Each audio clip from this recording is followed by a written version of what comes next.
Do you think you are getting honest answers from the FBI and the DOJ? No, I don't. I believe they're lying through their teeth. Look, if you want to tell the truth, what you do is the same thing you do in front of a federal judge, which, by the way, is another branch, just as Congress is, and you allow a full in-camera review. I'm not there at the negotiating table. This is now Trey Gowdy's watch. But when I was there, we would most often say, if you say it's too voluminous and you say it's going to take too long, great. We'll sit side by side with your people. We'll search, we'll look, and then we'll narrow down things we don't need. But to do that, we need to see them completely unredacted. If they want to get to the truth, that's what they do. That was former House Oversight Committee Chairman Darrell Issa taking aim at law enforcement on Sunday Morning Futures yesterday. The Justice Department and the FBI, of course, under fire for what many say is a refusal to fully cooperate with lawmakers' repeated requests and subpoenas for documents. Joining me now is Washington Examiner editorial director Hugo Gurdon. Hugo, good to see you. What's your take on this? You know, Maria, I remember from my days as a market reporter, there was an old phrase, an old saying, which was bad numbers take longer to add up than good ones. And the meaning of that was when a company was not releasing its earnings very quickly, you knew the numbers were going to be bad. And it's the same at the Department of Justice.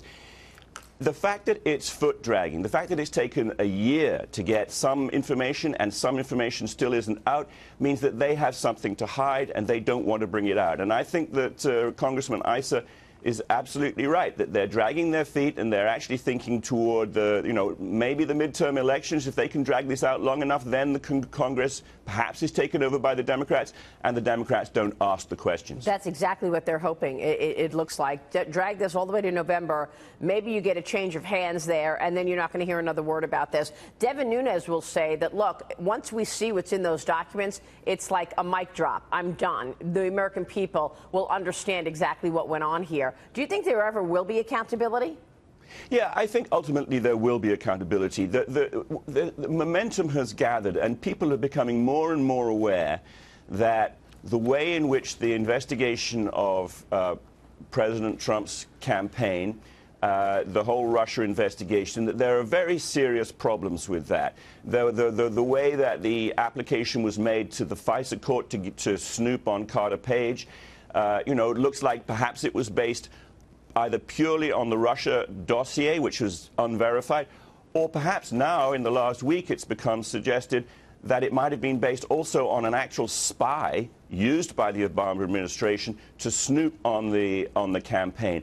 You know, the idea that a sitting government would use its powers of snooping to look into the campaign of one presidential campaign, when it was supporting the other campaign, that is a really serious thing which the American people, I'm sure, are going to want to know about. Which is why I think this is bigger than Watergate. I mean, this is a huge story, and we are just getting dribs and drabs of it because we are unable to see the data and the actual investigation that they were using to investigate Trump and investigate Hillary Clinton at the same time. You had the same people at the FBI overseeing both campaigns, and we all know that they were biased. They wanted Hillary to win.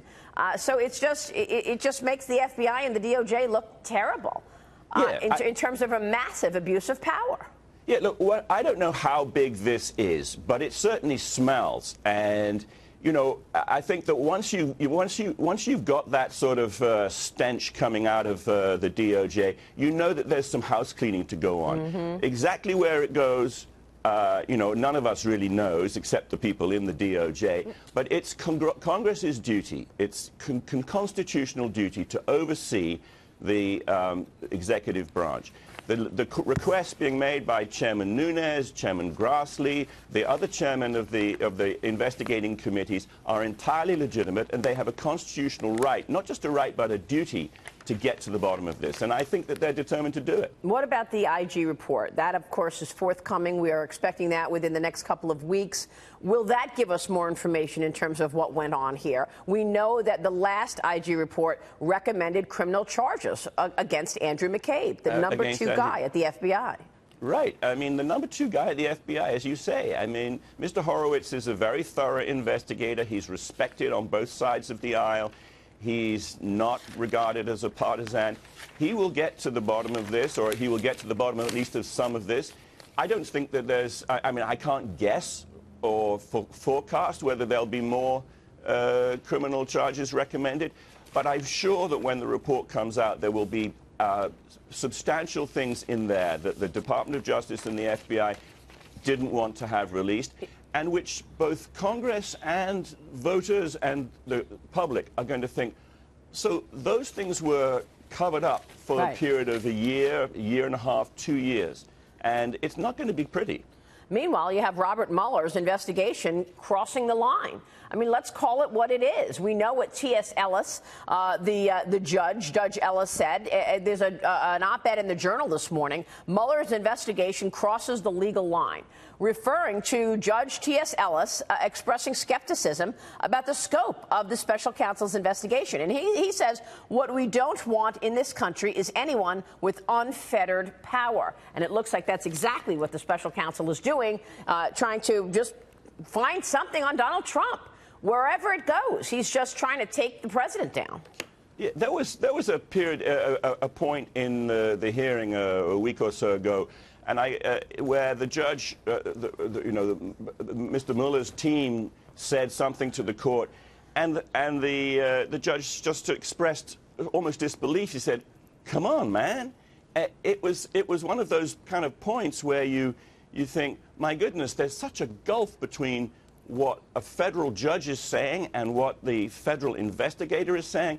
There's got to be some, there's got to.